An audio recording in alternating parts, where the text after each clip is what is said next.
Assalamualaikum warahmatullahi wabarakatuh. Saya Lisananda Herawati. Di sini saya akan menjelaskan bisnis plan tentang Martabak Gelato. Berikut adalah identitas bisnis dari Martabak Gelato.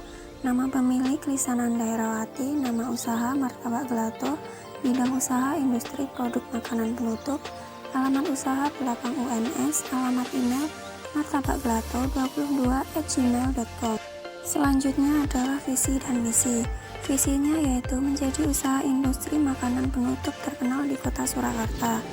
Misinya menciptakan inovasi produk martabak gelato berkualitas dan disukai oleh masyarakat, melakukan promosi produk ke pasar sasaran dengan memberdayakan media sosial, memberikan dan menerapkan pelayanan yang baik demi kepuasan pelanggan.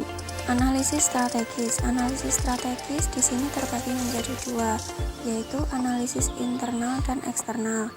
Analisis eksternal meliputi yang pertama, analisis pelanggan yang terdiri dari segmen pasar, motivasi konsumen, manfaat produk dalam pemenuhan kebutuhan. Yang kedua, analisis pesaing. Yang ketiga, analisis pasar yang terdiri dari pemasok, konsumen, dan kompetitor atau pesaing. Analisis internal. Analisis internal di sini terdiri dari kemampuan sumber daya manusia dalam bisnis yang meliputi distributor, tenaga kerja, masyarakat sekitar.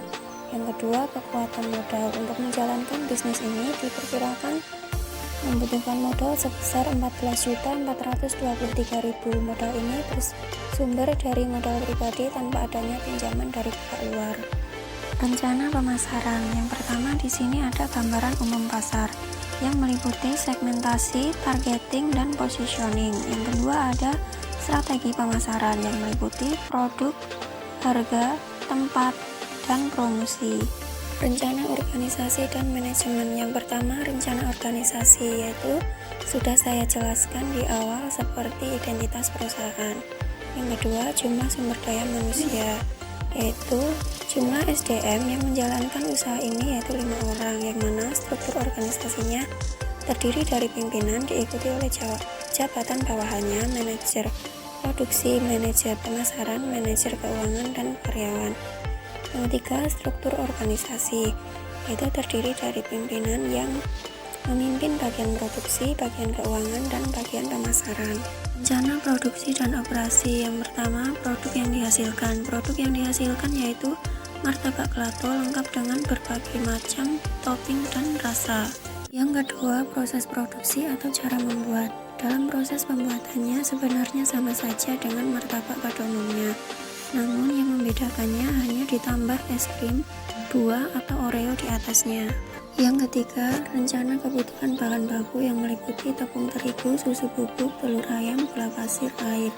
Yang keempat, bahan penolong yang meliputi ekstrak vanila atau almond, rasa makanan seperti jus stroberi, butiran coklat, potongan buah atau karamel, mentega, coklat meses, keju cheddar parut, susu kental manis. Yang kelima, peralatan atau mesin yang dibutuhkan yaitu cetakan martabak, mixer, kompor, kulkas, freezer, panci, meja produksi. Yang keenam, gedung yang akan digunakan. Kondisi gedung yang akan digunakan yaitu rumah di Jalan Insinyur Sutami, nomor 36A, Bojang Sawit, Kecamatan Jepres, Kota Surakarta yang berada di belakang kampus UNS.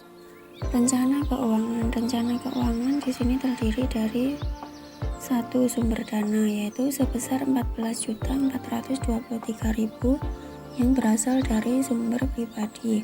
Yang kedua, kebutuhan dana. Kebutuhan dana di sini meliputi kebutuhan dana untuk produksi setiap bulan, kebutuhan dana untuk peralatan produksi, kebutuhan dana untuk modal kerja setiap bulan. Yang ketiga, neraca proyeksi. Yang keempat, laporan laba rugi. Selanjutnya di sini ada masa pengembalian modal usaha atau payback period selama 6,3 bulan dan return on investment atau ROI sebesar 190%. Sekian yang dapat saya jelaskan, semoga bermanfaat. Wassalamualaikum warahmatullahi wabarakatuh.